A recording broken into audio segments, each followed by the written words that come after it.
Kaugnay pa rin sa pagbuga ng steam at abo ng bulkang Mayon kahapon, makakapanayam natin si Ms. Mariton Bonas, Chief for Volcano Monitoring and Eruption Prediction ng PhilVox. Magandang umaga po, Ms. Bonas. Magandang umaga sa inyong lahat. Yeah. So, in charge kayo sa monitoring and eruption prediction ng mga bulkan sa ating bansa. Tama po yan. So, ito ba ay na-predict ninyo? Hindi po natin napipidik ang mga phreatic explosions or phreatic eruptions. Ang katotohanan po niyan, ito po yung isa sa mga suliranin ng mga volcanologists sa buong mundo kung paano tayo makapag-develop ng technology para ma-predict ang maliliit na phreatic eruptions. Ang mga magmatic eruptions, yung malalakas talaga na pagsabog, o kaya ay yung paglabas ng lusaw na bato o ng lava, yun pong ganitong uri ng pagputok ng bulkan ang ating napipidik.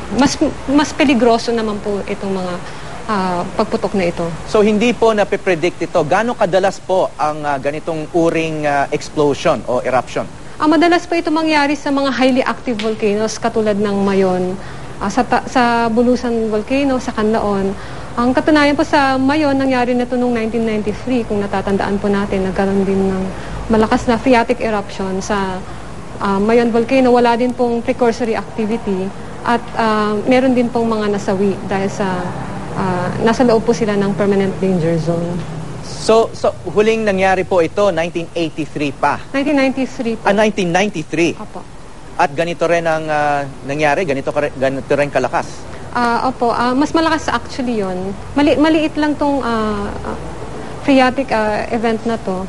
In fact, 500 meters lang ang taas ng eruption column.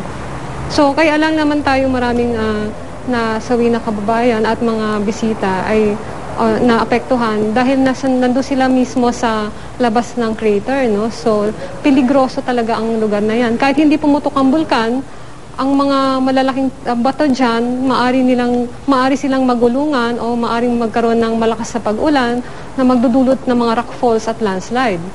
Pero nandyan din yung sudden phreatic explosion or yung steam-driven eruptions na peligro. No? Hindi yan nawawala. So sinasabi nyo, mahina pa nga itong phreatic explosion na to kung ikukumpara dun sa 1993 at iba pang mga phreatic explosion. Nagkataon lang, kaya naging deadly, may mga malapit na doon sa peak o sa crater ng bulkan nung nangyari ito. Tama po yan. Yeah. So ano dapat ang gawin ng mga turista? Kasi sabi nyo nga, hindi na pe-predict anytime. Pwede mangyari ito. Napaka-deadly pala na itong bulkan na to dahil walang warning, hindi ka bibigyan ng panahon para makababa.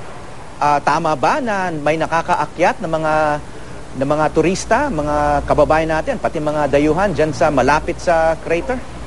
Sa ganang PhilVox po, kami po ay nagbibigay lamang ng warning at advisory sa local government para po sila po yung magpatupad ng mga panutuan dyan sa kung ano po ang pwede nilang i-allow at pwede nilang hindi i-disallow nila, no? O papayagan nila o hindi papayagan. Pangkaraniwan po, sila naman po yun talagang nagde-determine. Ang kailangan po nating, I think sa local government level, malaman kung meron ng permiso ang mga trekkers na to na umakyat o wala. Dahil ang local government po, sa pagkaalam namin, ay stricto po sila sa pag-i-enforce ng permanent danger zone. Ma'am, ayon sa inyong kaalaman, kaugnay sa mga active na bulkan na ganito, sa ibang bahagi ng mundo, nakakaakyat din ba ang mga turista sa mga active craters o bulkan na ganito? Ang totoo po niyan, ang PhilVox po, ang Pilipinas po, medyo mahusay pa po tayo sa pag-i-enforce ng permanent danger zone sa ating mga bulkan. Dahil sa ibang bansa po, hindi po sila nag-i-enforce ng ganito. No? Katulad na lamang sa Japan po, may mga nakita na po akong bulkan dyan na hanggang sa tuktok po ng bulkan may mga nakatira. And then sa Indonesia, kahit sa high hazard areas, meron pong mga nakatira. Kaya nga po nung pumutok ang halimbawa Merapi Volcano noong 2010, marami pong namatay, no? Kasama po yung kanilang religious, parang shaman nila dun sa bulkan na yon. At meron nga pong very infamous case yung eruption ng Galeras Volcano sa Colombia, kung saan mismong mga volcanologists ang nasa bunganga ng bulkan, may kasama po silang marami po silang kasama Sila po ay naputukan nung biglaan din ng phreatic eruption, no, ng Galeras volcano, at may mga namatay at may mga na-injure. So, pangkaraniwan po ito na pangyayari sa ating active volcanoes, at kailangan po tumalima ang ating mga trekkers. Kailangan po nilang i-assess yung personal risk nila. Kung sila po ay, ito po yung gusto nilang gawin na umakyat ng mga active volcanoes. Talagang, meron po talagang risk na hindi mawawala. Kahit hindi pumutok ang bulkan, no, yung katulad na lang na nabanggit ko kanina, yung rockfall, yung avalanche, marami po talagang klaseng panganib sa very steep upper slopes ng Mayon Volcano. Ma'am, sinabi nyo na mahusay pa nga tayo sa pag-e-enforce, no? Pero may mga namatay pa rin, no? Opo. Dito sa insidenteng ito, wala bang nalabag na mga patakaran o mga policy? Kaya nangyari itong trahedya? Hindi po kami ang dapat magsalita tungkol dito.